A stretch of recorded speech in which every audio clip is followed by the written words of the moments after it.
No doubt 2023 अगर performance की अगर આપણે વાત કરીએ છીએ તો અગર આ બુલ માર્કેટને અગર સપોર્ટ આપના અગર સેક્ટર છે તો એ છે પીએસયુ કંપનીઓ કે એના શેર્સની અગર વાત કરીએ તો એમાં પીએસયુ કંપનીઓમાં ખાસ કરીને ડિફરન્ટ સેક્ટર્સ છે જેમને બહુ જ સારા પરફોર્મન્સ આપ્યા છે. શરૂઆત આપણે પાવર સેક્ટરથી કરશું તો પાવર સેક્ટર્સના અગર પરફોર્મન્સની વાત કરીએ તો સિલેક્ટેડ કંપનીઓ જેવી રીતે પીએફસી, એનએલસી, એસજેવીએન, એનટીપીસી જેવી કંપનીઓ છે. પીએફસીના પરફોર્મન્સની વાત કરશો લગભગ 250% પોઝિટિવ રિટર્ન્સ આપણને આપતા જોવા મળી રહ્યા છે. એનએલસીની વાત કરીએ તો ત્યાં પણ લગભગ 200% પોઝિટિવ રિટર્ન્સ આપ્યા છે અને એસજેવીએનની વાત કરશો ત્યાં પણ આપણને 170% આપણને પોઝિટિવ રિટર્ન્સ આપણને આવતા જોવા મળ્યા છે. એનટીપીસીની વાત કરીએ ત્યાં પણ લગભગ આપણને 84% પોઝિટિવ રિટર્ન્સ આપણને આવતા જોવા મળ્યા છે. ત્યાં બીજી તરફ અગર અન્ય સેક્ટર્સની વાત કરીએ તો રેલવે સેક્ટરની સ્પીડ તો એક્સપ્રેસ હાઈવે કરતાં પણ વધુ એકદમ સ્પીડમાં આપણને જોવા મળી રહી છે. ખાસ કરીને અગર આ વાત કરીએ પરફોર્મન્સની તો આઈઆરએફસીએ લગભગ 200% પોઝિટિવ રિટર્ન્સ આપ્યા છે. ત્યાં જ એરકોનની વાત કરશું તો એમને પણ લગભગ 182% પોઝિટિવ રિટર્ન્સ આપ્યા છે.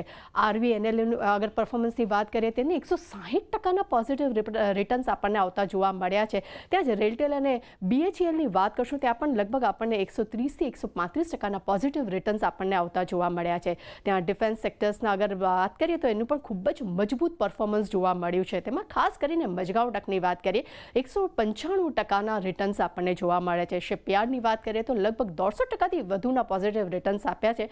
ત્યાં જ એચએલ કંપની પણ કંઈ પાછળ નથી રહી, તેને પણ લગભગ 121% પોઝિટિવ રિટર્ન્સ આપ્યા છે અને બીએલ અને ભારત ડાયનામિક જેવી કંપનીઓએ 95થી લઈને 87% પોઝિટિવ રિટર્ન્સ આપ્યા છે અને બીએલ અને ગાર્ડન રીચ શિપયાર્ડની વાત કરશું ત્યાં પણ લગભગ આપણને 80% પોઝિટિવ રિટર્ન્સ આપણને આવતા જોવા મળ્યા છે.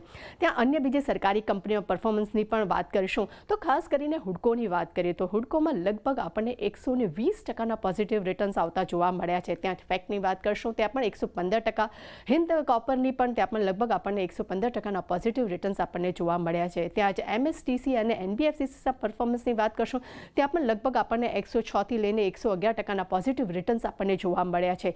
ઈઆઈએલ મોઇલની વાત કરીએ ત્યાં પણ આપણને લગભગ 90%થી લઈને 105% પોઝિટિવ રિટર્ન્સ આપણને જોવા મળ્યા છે અને મિશ્ર ધાતુ અને ઓઇલ ઇન્ડિયામાં પણ લગભગ આપણને 85%થી લઈને 90% આપણને સારા એવા રિટર્ન્સ આપણને જોવા મળ્યા છે. એટલે એમ કહી શકાય કે 2023 માત્ર સરકારી કંપનીઓ માટે ખૂબ જ સારું રહ્યું છે. એટલે